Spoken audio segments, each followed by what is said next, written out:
This time on Superstars, 5 leading men who know how to turn on the charm.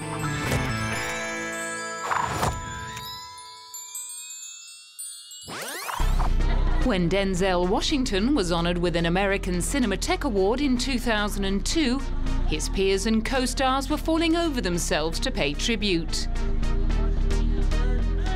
Can't see him acting. Really? What does that mean? You see him behaving, not acting.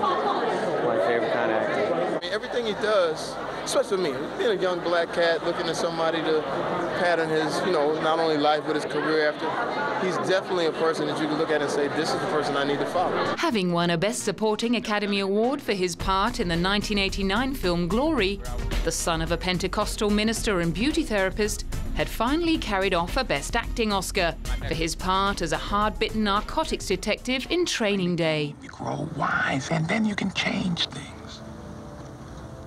But you gotta change them from the inside, son. At the Academy Awards ceremony hosted by Whoopi Goldberg, the Oscar for Best Actress had gone to Halle Berry, who delivered an emotional speech about being recognised as an actor of colour. She was a little more sedate as she reminded Denzel of the historic occasion. Now, Denzel and I have never been in a film together, but we will be forever linked together because of that great magical night, that memorable night when we both won Oscars. I don't really remember it. I was out of my head, as Denzel knows. But the peer who had the most to thank the New York actor for was Tom Hanks, with whom he'd co-starred in the film that brought Tom the first of his back-to-back Oscars. The best thing about working with Denzel is that it is like a game of, it's like an athletic event in which you're playing with the best in the world. And I think I'm a better actor because I work with Denzel Washington. Now, you're a good lawyer, Andrew. I'm an excellent lawyer. What makes you an excellent lawyer? I love the law. I know the law. I excel at practicing.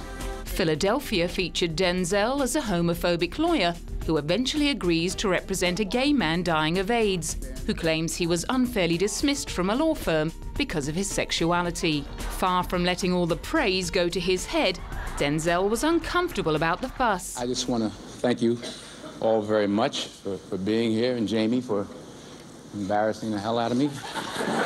And finally, I just want to thank the American Cinematech for honoring me, and it's a humbling, humiliating experience.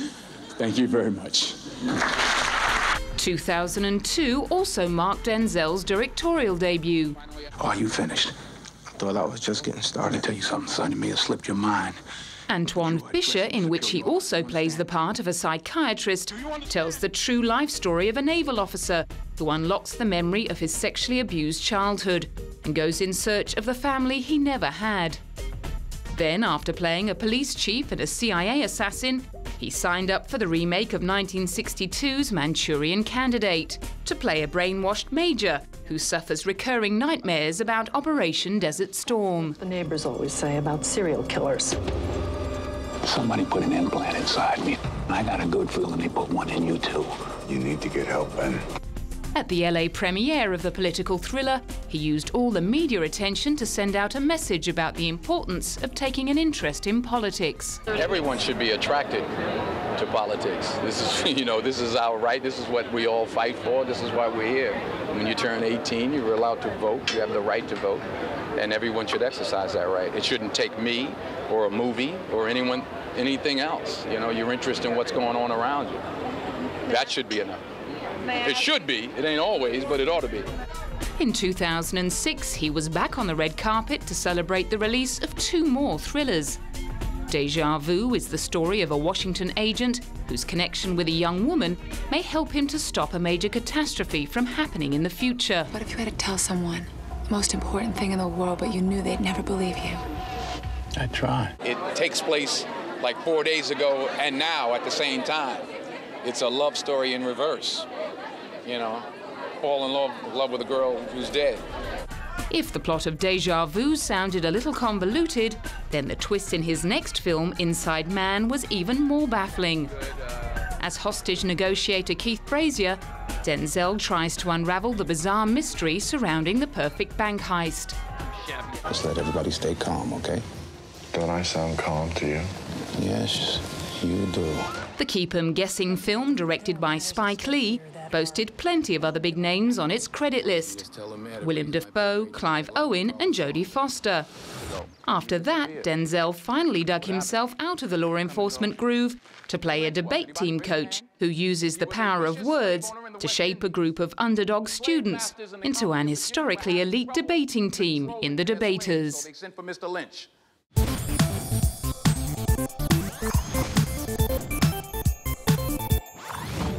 The 2005 announcement that Daniel Craig had signed a 5-film contract to play British Secret Intelligence Service agent James Bond sparked a wave of protest from Pierce Brosnan fans, who created the website Craig Not Bond. The controversial decision to replace Pierce with a blonde actor so outraged many die-hard Bond aficionados that they mounted a campaign to boycott the 21st film in the franchise. However, the producers were quick to defend their decision. We've spent about 1.5 years or 2 years looking for someone, looked at over 200 people, and in the end, we chose Daniel, and he was the only one we offered the film to. Another actor who'd been tipped as a hot favourite for the job was fellow English actor Clive Owen, who added his support of the producers' eventual choice to that of 4 former James Bonds, including Pierce Brosnan himself. Along with the likes of Sean Connery and Roger Moore, he'd created huge shoes to fill for any actor thinking of taking over the 007 License to Kill. I mean, it was difficult, but I tried to think about it like any other job. I mean, and that was very difficult to do, but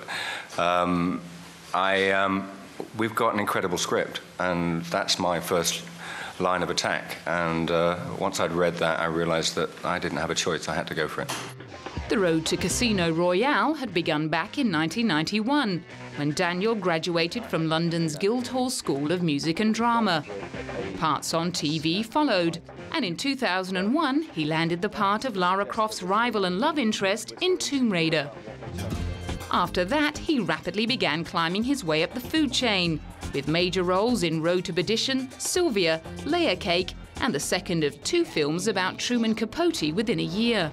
In Infamous, Daniel plays the convicted murderer Perry Smith, with whom the writer developed a close relationship as he wrote an account of Perry's horrific crime. The film involved a kissing scene between Daniel and Toby Jones, who plays Capote, but Daniel had no qualms about accepting the part. But even as he was promoting Infamous, all the questions centered around his forthcoming debut as James Bond and how it had changed his life. Less than a month later, he and his Casino Royale love interest, Eva Green, were on the plane to Beijing. I will be keeping my eye on our government's money, and off you're perfectly formed. You noticed. Despite the skepticism that had surrounded his casting in the film, the movie was met with great reviews. Critics described Craig as the first actor to truly embody the original James Bond from the novels: ironic, brutal, and cold. The film went on to gross nearly $600 million worldwide. The following year, he was free to accept other roles and chose to play Lord Asriel in the fantasy epic His Dark Materials: The Golden Compass. I secretly really wanted to play it when I first read them, and it was only just a matter of luck that actually the timing came out and worked perfectly well for me to do it. So it's just, you know, it's one of those great characters. North. And fight. We protected her as long as we could. You have no idea what's at stake.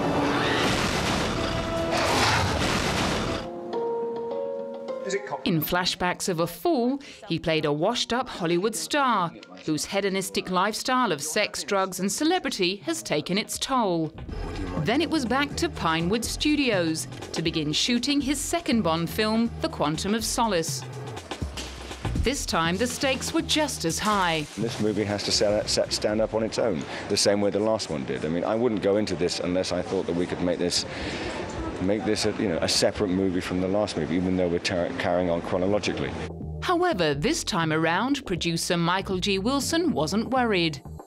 Yes, I think when we were making the last film, the public and some of the critical press had some questions about Daniel, and we didn't because we were seeing the dailies and we were working with him every day on the set. But it really, they didn't. Those questions didn't disappear until the film opened, and then they did disappear. I think the public's embraced him. He's now looked upon as Bond, and there's no question hanging over him. But Daniel had to admit that taking the role the first time had brought its stresses. I put it to bed 6 weeks into filming of the last movie. I had to, otherwise I wouldn't have been able to continue. I would have taken it to heart and had to have given up. The criticism came, I understood why the criticism was there, and I had to move on and just get on with it. And that, from then on in, I just, you know, I was sort of at peace with it.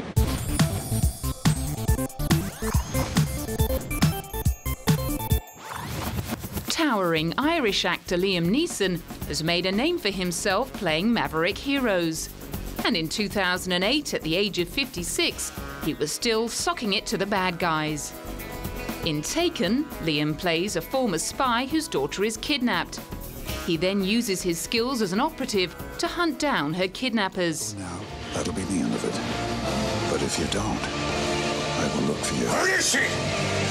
I will find you. I will kill you. The obvious physical demands of the role drew questions about whether he was likely to do any more action films after this one. I don't know. Maybe one. You know? Surely must be getting too old. If you're looking for the trail leads Liam's character to a sex trafficking ring in Paris, and the film explores the increasing global trade in sex slaves. As an ex-UNICEF ambassador, over the past 10 years, I was sent twice a year facts and figures of child abuse, kidnappings and stuff. And the figures for young girls and boys disappearing in Europe is quite staggering. However, the appeal of making the film didn't just come down to Liam's humanitarian concerns. I know there is a sex slave trade going on in Europe, and it's intense. But it wasn't the motivating force to do this. You know, there's an aspect to this story that's appealed to the 10-year-old boy inside me, you know, that wanted to drive fast cars and shoot guns and beat up bad guys, you know. That was essentially it. You know? The 6'4" actor's fighting spirit shone through from an early age, when he held on to the Irish youth heavyweight boxing champion title for 3 consecutive years. He then briefly flirted with the idea of becoming a professional footballer before going into acting. After roles on stage and films in Britain in the 80s, he moved to Hollywood to pursue his career there. In 1994, he married his Nell co-star Natasha Richardson, with whom he has 2 sons. The role that made him a household name was that of German industrialist Oskar Schindler, who was credited with saving the lives of more than 1,000 Jews during the Holocaust. Schindler's List brought him an Academy Award nomination for Best Actor. He played another hero in 1999's much-anticipated Star Wars prequel, Episode 1, The Phantom Menace. He came away from playing the part of Obi-Wan Kenobi's mentor with a priceless reminder of his Jedi Knight days. I have my lightsaber in my office, so they very reverently bring their friends and say, "Dad, can I show Mike or John the lightsaber?" So I pretend to really think about it and think, okay, you can touch it. To see their little hands kind of delicately touch it. It's cool. I'm in love. He played a priest in Martin Scorsese's violent epic Gangs of New York, and a widowed father in Love Actually, before playing a hero of a very different kind in the 2004 film Kinsey. His portrayal of the real-life sexual behaviourist Alfred Kinsey earned him a Golden Globe nomination, and the film earned the peculiar honour of being the first movie permitted to show human genitalia uncensored in Japan. He got back to the business of playing conquering knights in Ridley Scott's 2005 film Kingdom of Heaven. Set in the 11th century, it revolves around the European military crusades, which attempted to take control of the Holy Land. It gave Liam a chance to work with one of his heroes.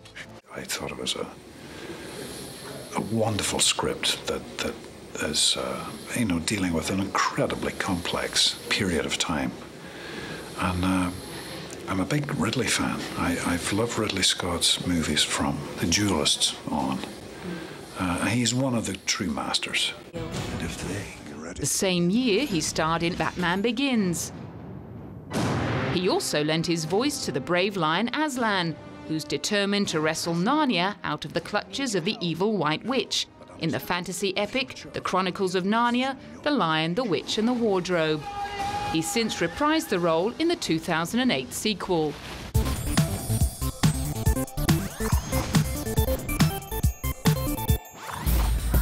In contrast to Liam Neeson, Val Kilmer has, more often than not, been cast in the role of anti-hero.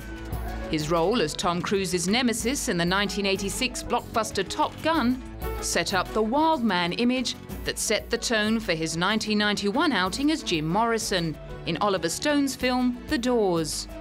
15 years after the movie's release, the cast and crew, along with original members of the band, caught up for a reunion at Grumman's Chinese Theatre in LA.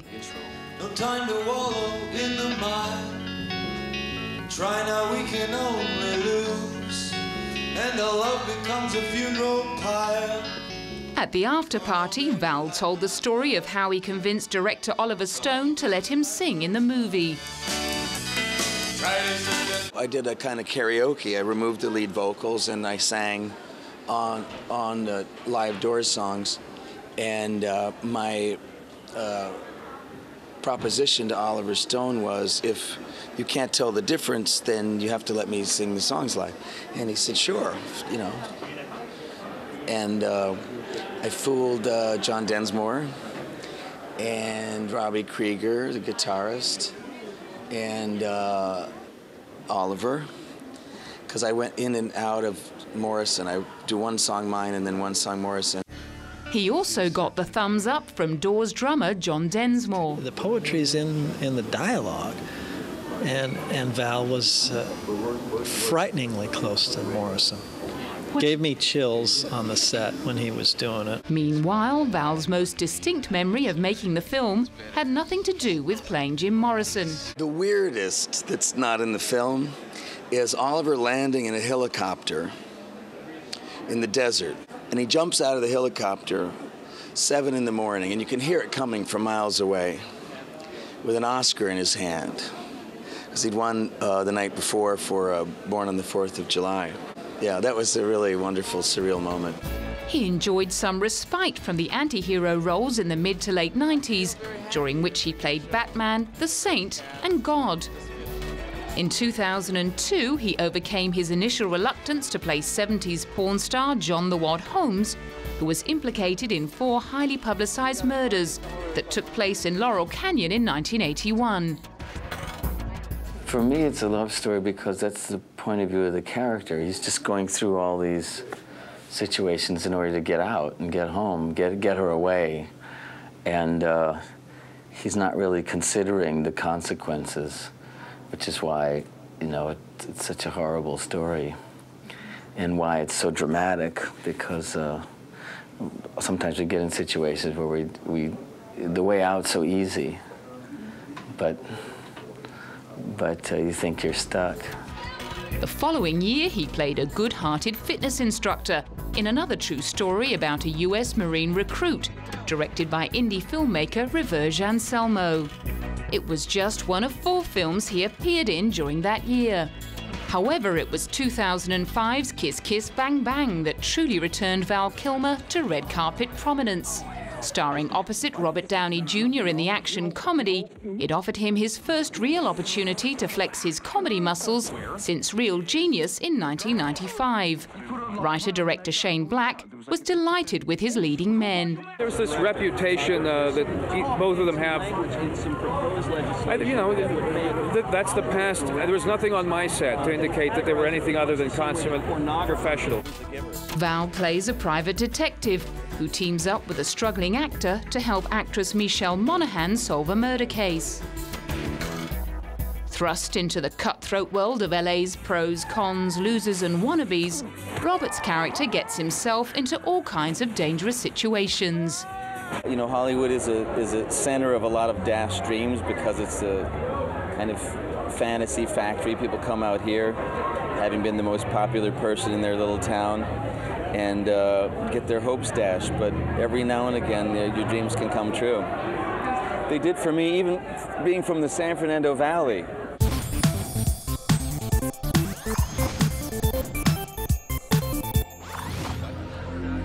Since July 2006, Mel Gibson's good guy image has taken a bit of a nosedive. But prior to the allegedly drunken, misogynistic and anti-Semitic tirade that landed him in a Malibu slammer, he built up quite a tidy collection of big-screen warriors and war heroes. Born in upstate New York in 1956, he moved to Australia at the age of 12 and studied theatre alongside Judy Davis and Geoffrey Rush at the National Institute of Dramatic Art. After making his name as the post-apocalyptic vigilante in Mad Max and the buddy cop in Lethal Weapon, he stepped up to the challenge of producing and directing, as well as starring in the historical action drama Braveheart. Setting out his stall as a conquering warlord both on and off the screen, he won 2 Oscars for Best Director and Best Picture. In 2002's We Were Soldiers, he played a gung-ho US lieutenant, deeply committed to training troops ahead of their posting to Vietnam. Like all good officers, Mel got into the spirit of mucking in with his men. Well, I just wanted to get through it, you know. Determination sort of walks out the door once you're sort of winded and sort of trying to climb up a 50-foot ladder with 7 rungs on it. It's there's some wild things going there, but I enjoyed it. And the one good thing it did was to make all the guys, all the actors, a unit. You know, we sort of came together on that by a common experience of discomfort. The same year, he experienced more discomfort as a reverend who loses his faith in the M. Night Shyamalan thriller Signs in 2003. And in 2004, he ploughed all of his well-known antipathy towards the press into his production of Paparazzi, which chronicles the life of a popular Hollywood star in the aftermath of a tragic accident caused by 4 photographers. Oh, you gon' pay. Smile, big ball.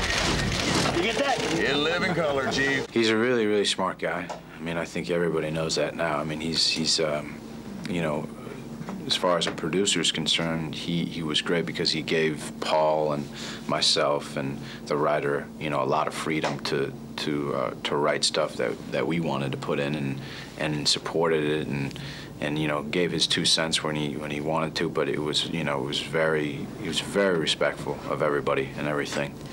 The film, directed by Mel's hairdresser, was funded through his production company, Icon Entertainment, which also bankrolled The Passion of the Christ, which Mel wrote and directed, as well as produced. 2 years later, he may have been regretting his swipe at the gutter press, after they were leaked a report that during his arrest for drink driving, he'd let fly with a barrage of anti-Semitic comments at his arresting officer. Later at the Malibu police station, he allegedly offended a female officer. On August the 17th, 2006, he pleaded no contest to a misdemeanor drunken driving charge and was sentenced to 3 years on probation. Fallout from the incident included the cancellation of a planned miniseries about a Holocaust survivor that was due to be produced by Mel for ABC. Several Hollywood agents also urged the industry to stage a boycott against him. Issuing apologies and riding out the storm, he fled to the jungles of Mexico to make his next film, Apocalypto, which depicts the journey of a Mesoamerican tribesman who must escape human sacrifice and rescue his family after the capture and destruction of his village. It went on to be nominated for 3 Academy Awards.